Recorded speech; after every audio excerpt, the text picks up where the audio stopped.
Next speaker is Leslie Starver. She's with the University of Florida, State Shellfish Extension Agent. She's going to just talk about what's going on with the oyster farming industry in the state and a little bit of its history, and then all the different resources that University of Florida has. Thanks. Again, Leslie, and I live and work out of Cedar Key. I work primarily with the shellfish aquaculture industry there, which is basically clam farming, although we do have some folks looking into oyster culture as well. And as Charlie said, I just want to give you an update of where we are. This is a new industry for the west coast of Florida, off-bottom oyster culture. And it really got started just a few years ago. There's several things that converged to make this happen. First of all, we saw in 2012 oyster landings plummeting, not just here, but all along the west coast of Florida, even down in Cedar Key. The following year, a fishery failure declared for Apalachicola Bay by the Department of Commerce. At that same time, we had some of the clam growers over there in Alligator Harbor, just to the east of here, deciding that they wanted to look to see about how they could grow oysters on their leases. They were limited to being on the bottom, which didn't work out so well. So a couple of them went up to the governor and cabinet and requested that they modify their lease so that they can use the full water column, and it was granted just like that. That was amazing. So that opened up the door for off-bottom oyster aquaculture. Prior to that, you could not do that. Also, that was followed by a community college with an institute in Wakulla County developing a certification program, and that opened up oyster farming there in Wakulla County as well. So we look at this county map of Florida and we see where these off-bottom oyster aquaculture leases are now located throughout the state, probably in about 10 to 12 counties now, and the coloration is based on the number of leases per county. So you see most of them are located up in the Panhandle, with some of the clam leases down there in the Big Bend, Dixie, and Levy counties being modified for oyster aquaculture. 350 acres now in the state for off-bottom oyster aquaculture. If we look at Escambia and Santa Rosa. Real quick, could you go back to that slide? Sure. You showed 60 to 70 for Franklin County. That's accurate? Or does that include the proposed leases? It does not include the proposed. Yeah, it does. Yeah, I'll show that. It does not include the 38 new. Not at all. Yeah. Just to show some variation in how these are set up in Escambia, Santa Rosa, we have individual leases, just a few of them, ranging from 5 to 10 acres. Alligator Harbor, where again most of those were clam leases, now modified for off-bottom oyster aquaculture, as well as an recent expansion to that aquaculture use area zone, 67, 1.5 acres. And just to look further east, Wakulla County with 2 aquaculture use zones, Oyster Bay and Skipper Bay, again defined by 1.5 acre parcels. Somebody asked why. Very early on it was decided to group leases together where you can meet those pretty stringent resource requirements, but also it benefits the growers in that they can work together in terms of security, surveillance. There's a lot of positive attributes to grouping these individual leases together. Oyster aquaculture is based on production of seed in the hatchery. You are buying your seed and planting. We had 3 clam hatcheries that started producing oyster seed when this developed several years ago. We now have 2 new oyster hatcheries in the Panhandle, one right down the road, one in Pensacola.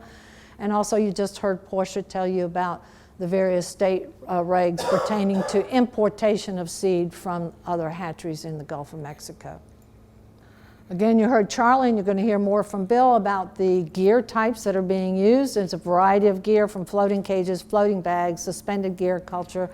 Most importantly to know is that we do have local distributors.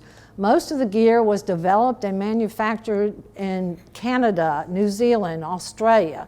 But we do have local distributors, one in Panacea, one down in Cedar Key, and several in nearby Alabama.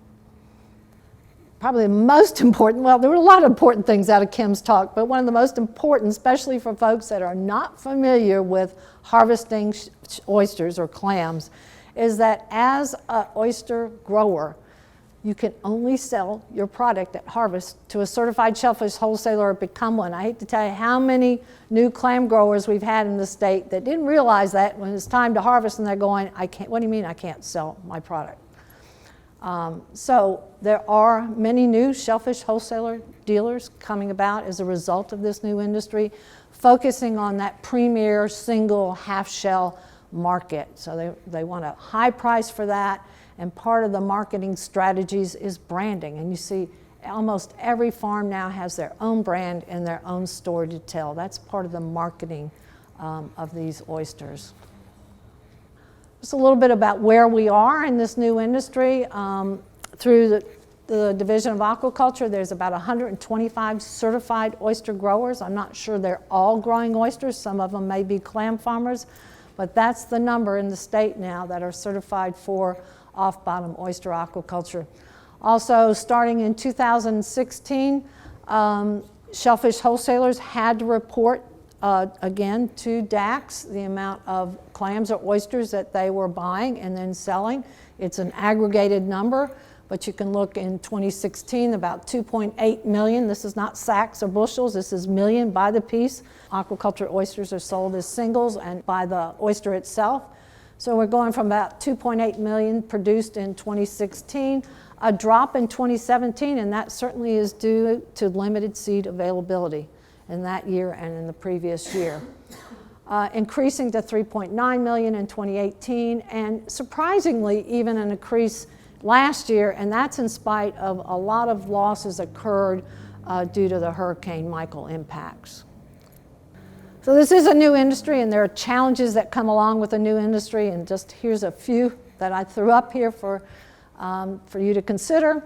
Limited seed availability, although I heard last year that that was not as much a problem, but as new folks enter, that is a consideration. You can't grow oysters without seed. Some growers have recently reported unexplained mortalities in late spring and summer of their oysters, adult oysters that are just ready to reach market size. So that has become an issue that we're trying to work with and deal with, but that's a reality. Oysters grow great in Florida, but so do all the biofouling organisms that can degrade your product. So almost year-round control for biofouling. That includes aerial drying or tumbling, etc. Risks such as hurricanes, mortalities, and economic feasibility really is still being assessed by this new industry.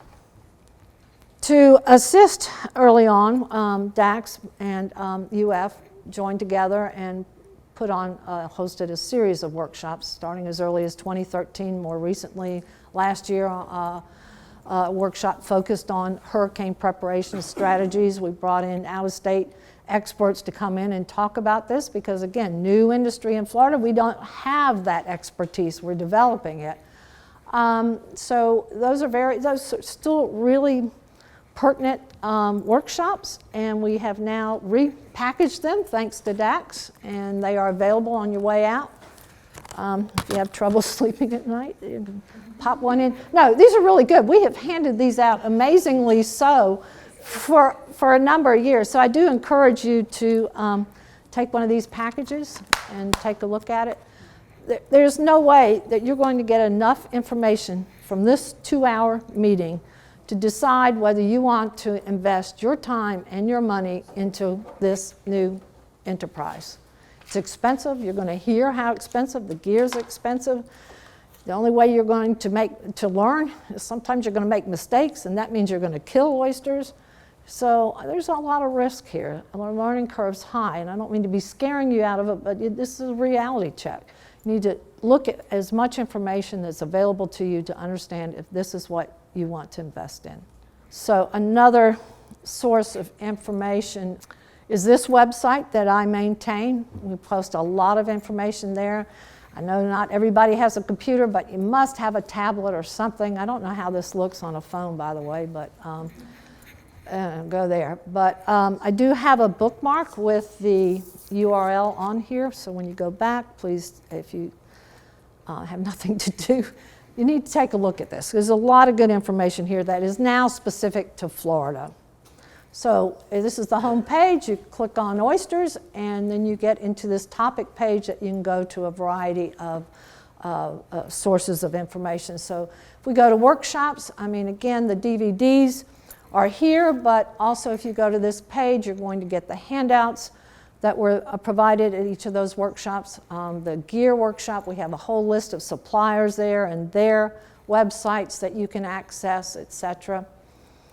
If you go to the demonstration project that we did a couple years ago with some National Seed Grant funding, we were able to provide a small amount of seed, both triploid and diploid, to growers in 4 different counties, 2 different seasons, and we were able to track that production, both growth and survival, the health of the oysters, biofouling, so that you could get an idea of what went on based on different growing areas and different culture methods. We were also able, at the same time, we maintain an experimental lease within a commercial use area off Cedar Key. We were able to do replicated field trials looking at float shape, size, stocking densities, and all of that can be obtained by going to that particular topic page. We have a news blog that goes into extreme detail about what went on, but it's a lot of good, useful information. Then we've done several other projects since then, and such as looking at biofouling control, looking at flipping regimes, anti-fouling coatings for bags on floating cages. We've done a gear comparison with floating cages and bags. We've looked at additional stocking or planting densities of your oysters and how that affects growth, survival, health, shape of the oyster, meat content, appearance. All that is there, and I think in fairly easy, it's not written like a scientific paper, it's written for growers to read. Other resources and papers are listed, other videos are listed on this website. And lastly, we created what we call a financial and risk model, a calculator. So what we did is we looked at some of the environmental and economic being market price risks that an oyster grower may take. Environmental being hurricanes and storms, high salinities. So we defined that as 2 consecutive months of greater than 30 parts per thousand. Low salinity, we define that as 2 consecutive months where the salinity on your farm is less than 10 parts per thousand. Both of those extremes can result in stress, and if you have other stressors like high water temperatures or diseases, you can end up with mortality. So we define those risks, and then we assess those probabilities of those risks for each of the growing areas in Escambia, Franklin being Alligator Harbor, Levy being Cedar Key, and Wakulla counties. We did that by looking at long-term databases. For hurricanes, you go to the National Hurricane Database. You have hurricanes listed from 1900. And then we have long-term data sets from our Department of Ag, from those water quality monitoring stations they do for each shellfish harvesting area. In fact, we have data for this area that goes back to the early 1970s. So we looked at those databases and assigned the risk probabilities for those risks there. And in that dark orange color, I just did this the other day. The calculator doesn't take into effect the new lease area here in Apalachicola Bay, but if we look at just the salinity risk for high salinity, it's 2%, so that's minimal, nothing. If we look at it for a low salinity event, we came up with 18%. And again, when you look down that from a monthly basis, most of those occurrences were in the months of either March, April, or May, and of course, you know that's when typically your river's at cresting. That also means your temperatures are generally low or cooler then, so that's a good mediating effect. But we did want to assign some risks so that we could then look at a hypothetical small oyster farm, and we defined it as one starting at 50,000 at the end of a 5-year period, gearing up to 250,000 oysters planted. Again, a hypothetical, but the costs were real at the time we did this a year or so ago to come up with an estimate of what an average net return would be to the grower in those counties with those risks. And those risks were also assigned with real oyster mortalities associated with that risk increased labor time if you have to do cleanup, and increased replacement of gear. But just to say that that information is there, but more importantly, what we also ginned up was a tool so then that growers could enter in their own culture method and their own prices for their gear and how much they're going to plant. And then the calculator then assigns, depending on where your lease is located, those risks and those mortalities associated with that to come up with your own financial income statement. This is not done for the 4-mile lease, but if you want to play around with this, it can give you an idea of what may occur in different growing areas. All right, I think that's enough for now. Again, so there's a bookmark out there that has the website address. This brochure, my name and information is on the back. You call me if you have some questions. That's what I'm here for. And then please pick up these DVDs. Also, if you know any of the folks that are working in Alligator Harbor or even Wakulla County, if you know them, catch up with them, talk to them about what they're doing.